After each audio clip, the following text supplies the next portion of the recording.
So it's a yo, yo, yo to the yo, yo, yo for you. Wee. I made it. I love if I put this all together in under 3 minutes. If I can get it under 1 minute, I'm sorry. Let's join as they say, the hype train and get online together and start raising our voice. Voice says, welcome. This is Beauty Bubble, a new voice on the case. We're covering Sebastian Wayne Drake Rogers for the entire month of June.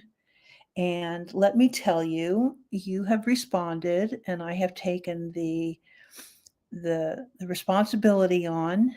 Thank you so much. I put it out on Twitter that we may actually, in the month of June, go over 400 subscribers. Very happy about that. Thank you. If you're a YouTuber, you'll get it.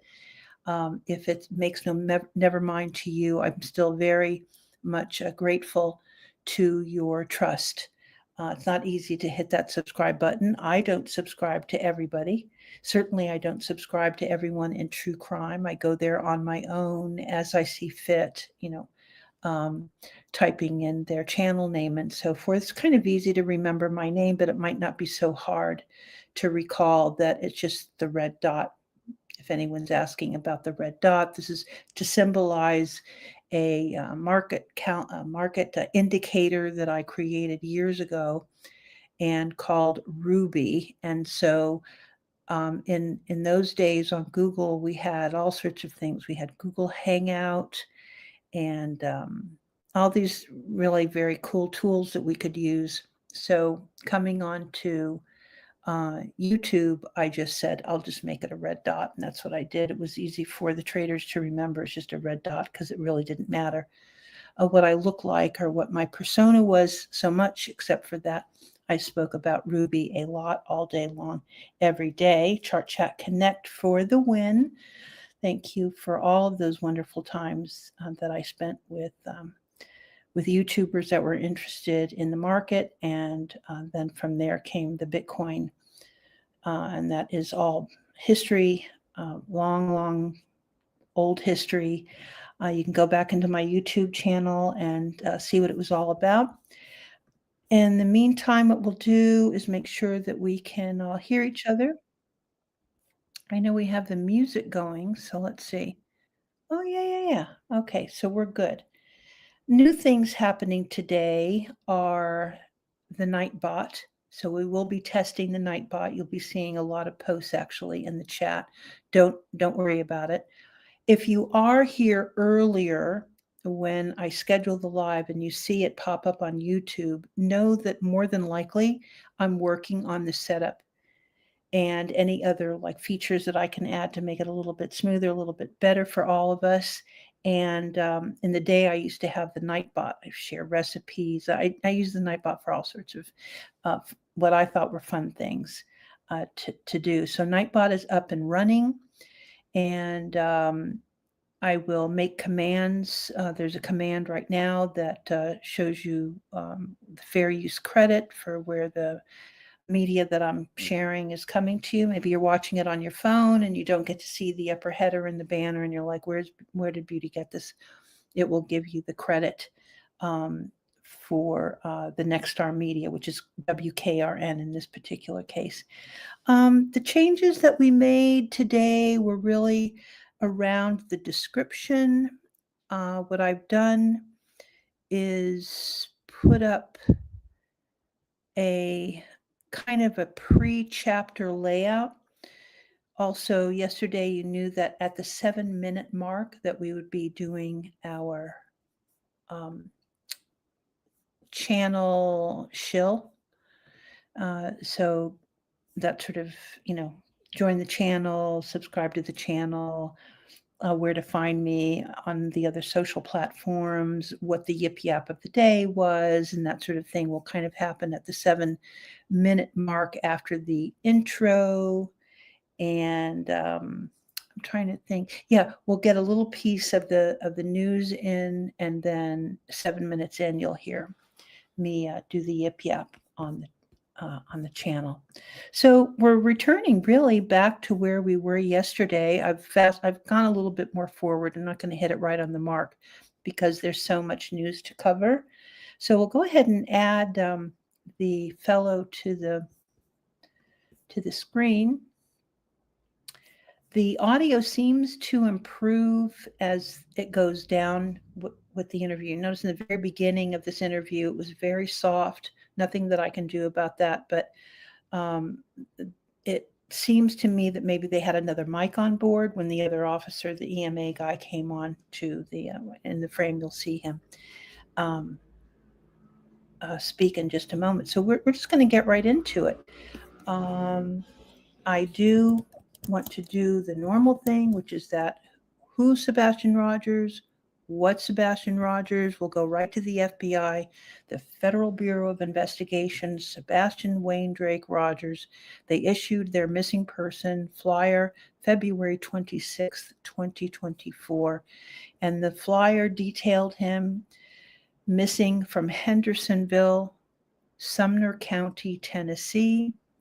The original photographs were very dated and very aged, making him appear as though he was a very young boy. He was not a young boy. He was 15 years old. He would now be 16 years old. December 7th is his birthday. He has brown or hazel eyes, blonde or brown hair, weighing 120 pounds, 5'5". He is white. He is male. The FBI is offering a reward of up to $50,000 for information leading to the whereabouts of this young man. Now it'd be 16 years old. To say that his hair was blonde or brown, this is really interesting because he really was taking to the likeness of his father.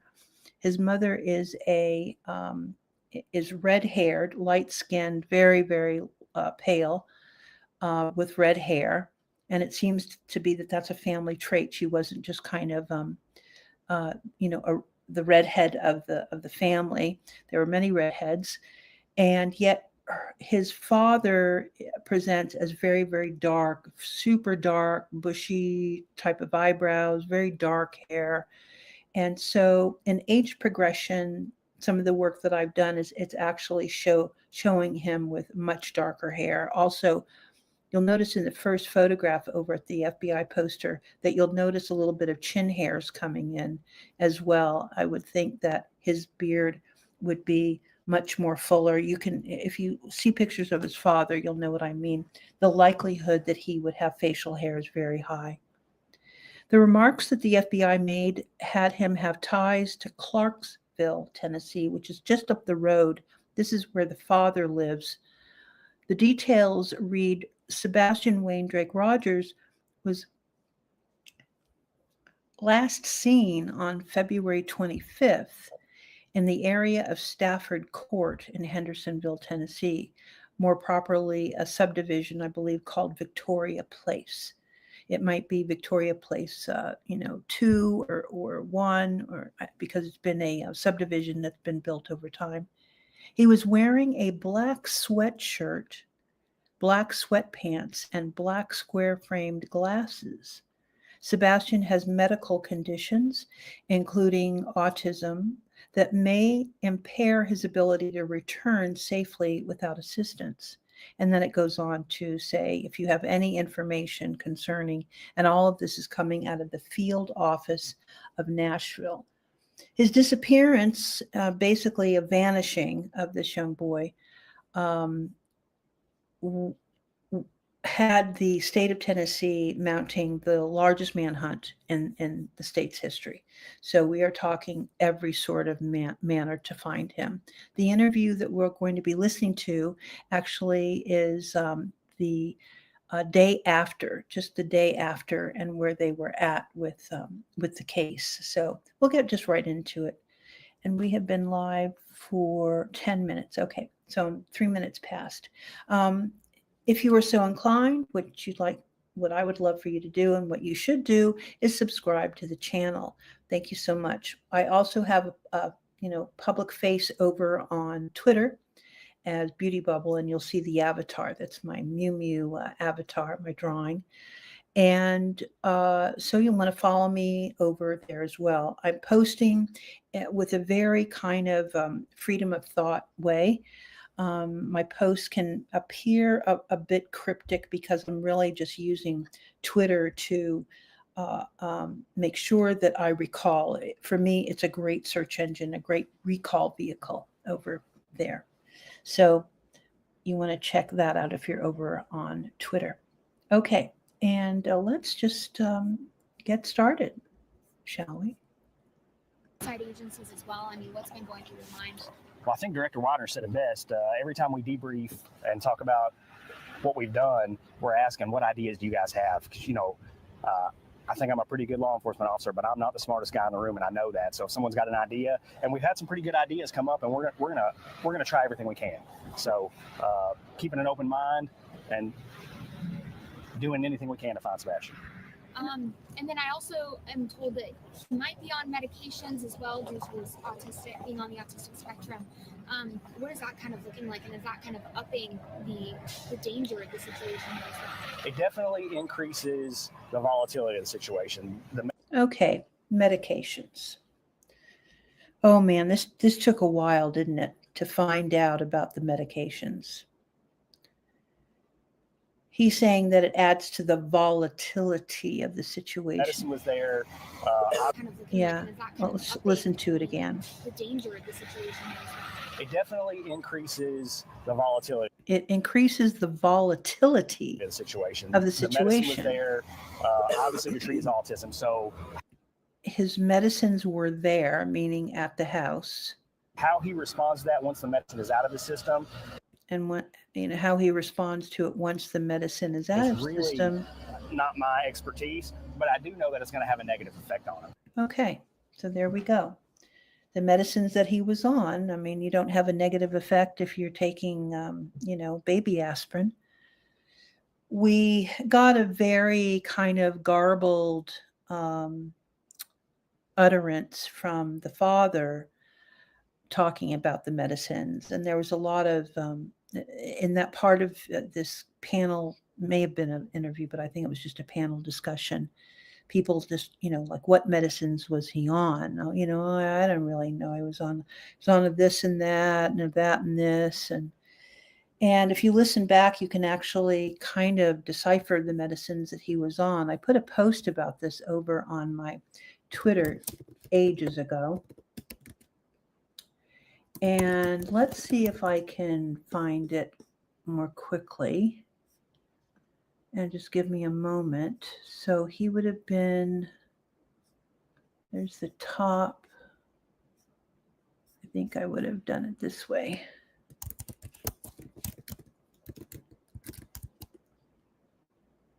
Okay, so let's take medicines now.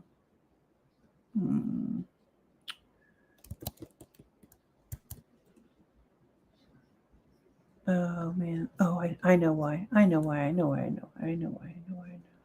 Okay. Just give me a second here. Okay. Autism.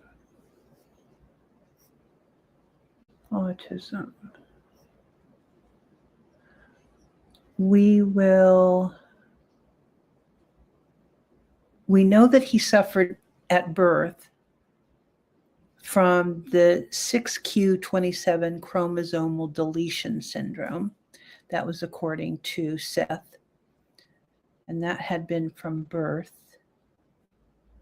And I bet this just goes back so far, but I was able to pick up on the medicine. So just kind of stay with me for just a moment. Let's see if I can find it. You guys are cool with that, I hope. We'll just go back through. Once again, he had a pocket of fluid on the right bilateral part of his brain. And here we go. I'll go ahead. This is December 2nd, 2024. Let me go ahead and copy the link, and you can check it out for yourself over on, we'll call this the first link. I'll just go for YouTube audience. There we go. And so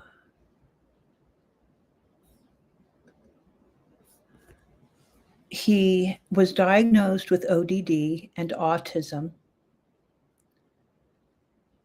He had the 6q27 chromosomal deletion syndrome, a pocket of fluid on the right bilateral part of his brain. In the listening to Seth, he said, or what could be understood, he was taking risperidone. The father described it as a big red pill. Guanfacine may help lessen ADHD symptoms such as being disruptive, inattentive, hyperactive, impulsive, and arguing with adults. And we knew that he had been recently diagnosed with a defiance disorder. So those are the two that were above and beyond or most recently prescribed. Okay, and the way that I've helped you out is that's over on the Twitter from a September 22nd, 2024 post that I made, and then a follow-up post that I made in December of 2024. So if that brings us up to date with his medicines, I hope that kind of rounds out that part of it. So it definitely is increasing. And then as people approach him, if they see him, are they advised to move slowly or call you guys first? Or I guess what's the recommendation? I would definitely say call us first. If you're close enough to talk to Sebastian, talk in a calm, slow voice. Let him know that you're supposed to talk to him in a calm, slow voice. Yet most recently we were told, do not approach him. Just call law enforcement. Don't approach him. The day after he goes missing, we're instructed, remember, we are not beheading law enforcement. We have to believe what they're saying and heed their call. So there's a big difference between if you see him, call law enforcement and approach him slowly and calmly. Is that what he said? Call you guys first, or I guess what's the recommendation? I would definitely say call us first. Call. If you're close enough to talk to Sebastian, talk in a calm, slow voice. Let him know that you're not there to hurt him. You're there to help him. Okay. All righty. Wow.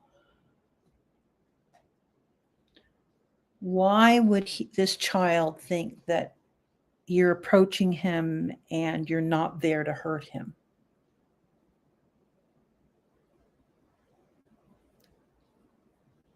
If you were fleeing, you would be in fear. You're certainly not fleeing out of glee, although maybe he had fled with glee.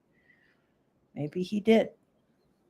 Maybe he left happy and forevermore. That's how it is right now. But we're hearing things in this that, this tender, loving care, he will be afraid, speak slowly, as if he's not a 15-year-old, that you're having to speak slowly and calmly to a 15-year-old that may be coming off of his meds. I mean, it's almost as if, I don't know if it would have been better to just call law enforcement and keep it at that. And maybe that's why later on we were told that, do not approach him, right? I don't know how it switched. I don't know when it switched, if it was, migratory and thinking, but there's a big difference there too. And hopefully you can build a rapport with him until we can get there and bring him back to his family. About how many agencies are helping with this search? Oh, we've got at least 10 agencies here. Yesterday, and Director Widener. I'm Ken Widener, KENWEIDNER, Director, Sumner County Emergency Management Agency. So yesterday we had multiple agencies. We had 220 searchers on the ground, and we bring them in and they go through operations and they get assigned to search areas. So we're using a search program. So on this day, there was 220. Remember, the 10 days later, it was 330 that were just coming onto the scene that day. So here he has 220 people. Them to track them, and they lay tracks from their cell devices, and we know where they're at. Yeah. And So check this out. They lay tracks according to their cell phone devices. Okay, well, where are the family's tracks? Where did they search? This is how police do it. It's a law enforcement officer. But we don't have tracks. We don't have an app. Did the police have an app that they were, I mean, we were told everyone is a suspect. So did everyone's cell phone was now on a GPS tracking system? So we knew where the parents were, where they were going, calls that they were making.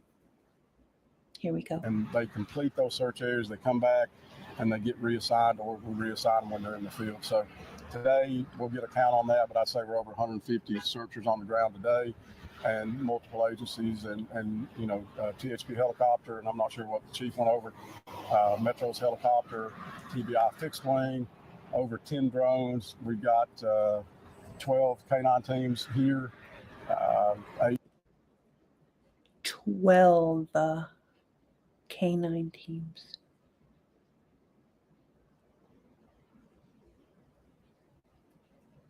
And all of the manpower and the gear.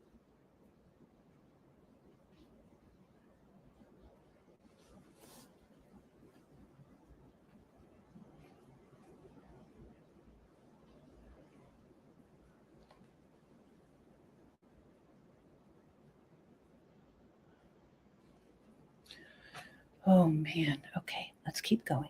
mounted units yesterday, horses yesterday, and 10 here today. So we're covering as much ground as we can, and we keep expanding that search area. And we have literally... Did you know your life insurance policy is a valuable asset you can sell? Most people... We have pounded the area, the neighborhood that he went missing from, and the neighborhood adjacent, and we keep expanding that out. And with the anticipation of the temperature dropping tomorrow and a chance for storms, is that going to change the search, or is it going to have any impact on his ability to survive?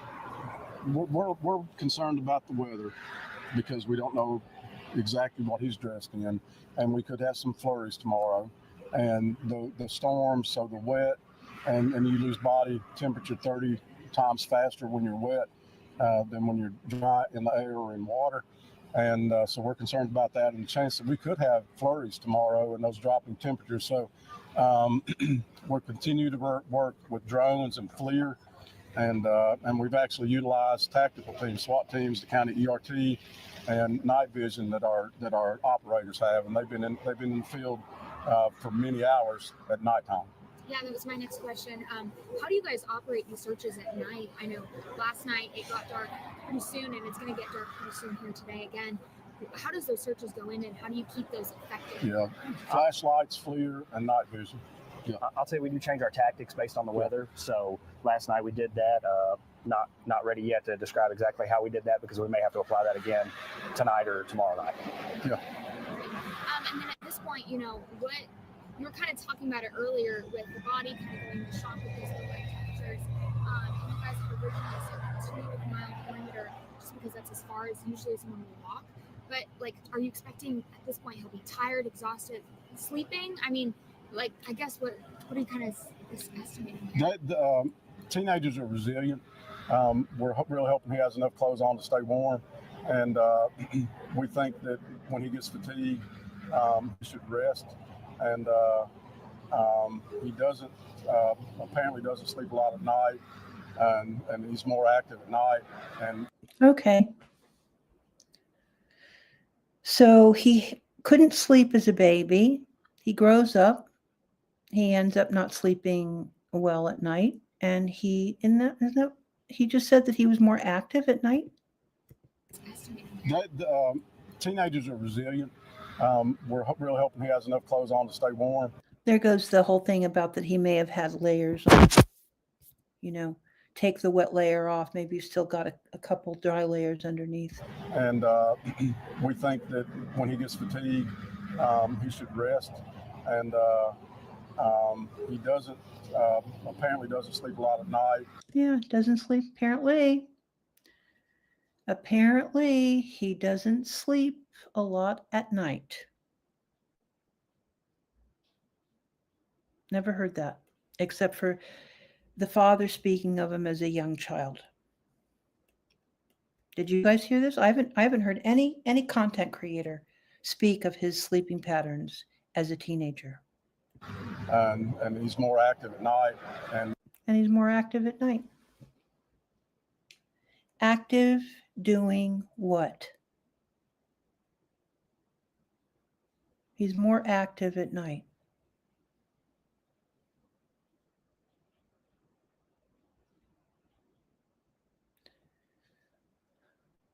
Okay. Active doing what?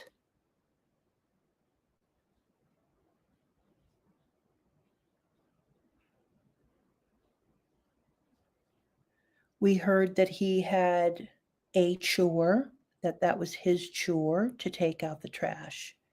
But we didn't hear about any other chores. We heard about discipline around the way he kept his room.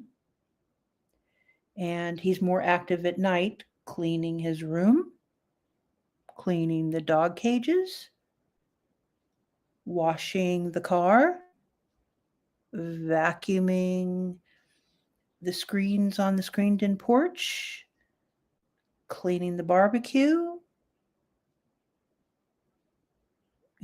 cleaning the garden tools, cleaning the RV. So what was he doing if he was more active at night? Active doing what? Let's keep going. And probably sleeps a little more in the day. So we hope he's laying down and resting. And sleeps more during the day. That isn't what the weekend looked like. That might be what it looked like at his father's house, but that doesn't seem to be what was happening. He had a full school schedule. He was going to be a Future Farmers of America, breakout. So this description of who he is not what we have been listening to since the last part of February of last year. Not at all. Like I know I don't want to sound, like I can't accept what I'm hearing, but in all honesty, the true crime YouTubers have not expressed this and who he is. Like who he really is. It's not about where he is as we're beginning our exploration in the month of June. It's not like where he is almost. It's like who is he? Who is he really? We know he had medical conditions. We know that he had chromosomal deletion syndrome. He had water on the brain. He was below his age in intellectual ability. We have very little of him speaking. None of his friends have come forward. Just his friends have come forward. Why? Because apparently he didn't have any friends. But he was so active in the nighttime. Doing what? Please tell us so that we know who he is. Like I'm begging you, I'm begging the true crime community to please reestablish who he is. Who are we looking for? We kind of know what we're looking for. But I think this is like it's very serious. It's and exasperating. You can hear it in my voice. It's like no. And I'm listening to this interview for the very first time, by the way. And we just want to. We don't want him to outwalk the search and the ground that he can cover on foot. We're working with that, and we're putting that into consideration when we create the areas of research. And then who's helping out with the aerial researches as well? there's multiple agencies. TBI's helped, Metro Nashville's helped, Tennessee Highway Patrol's helped, our drone team, North Star has helped. Wilson County is going to come help with some aerial coverage. The Sumner County Emergency Management drone team has been phenomenal. There's really no limit. If there's a resource out there that can help us, we've called and we've asked for it. Pretty much every agency in the county, and then counties from across the state, quite honestly. And with the plea, and I think I heard Chief talking about that earlier. All right, so where are we?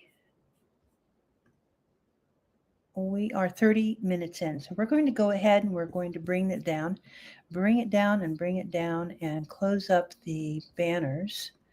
Hide the banners and hide them. And there I am there. Okay, so we are June 6th. Our numbers are up. We're doing good. The stream is stable. Everything seems to be pretty in top shape except for the Nightbot. Make sure that you replay if you so choose, and the link to the news briefing will be down below in the description. Thank you to Credit. Credit goes to Nexstar Media, aka WKRN. And we will go ahead and, gosh, I wish we could get the Nightbot running. I'm cuckoo about that. Not too sure why we can't. So go ahead and let me try and refresh the Nightbot and see. The Nightbot is online. We have one command, which is !beauty. We have tried that. Coming from me, it doesn't work out. So that might be the issue too, but I should always be able to test it on here anyway. Okay, so we will get the 30-second countdown timer in and say our goodbyes. This has been Beauty Bubble, a new voice on the case, covering Sebastian Rogers for the entire month of June. I want to say thank you. Look for me out on Twitter, aka X. And for now, until tomorrow, bye-bye now.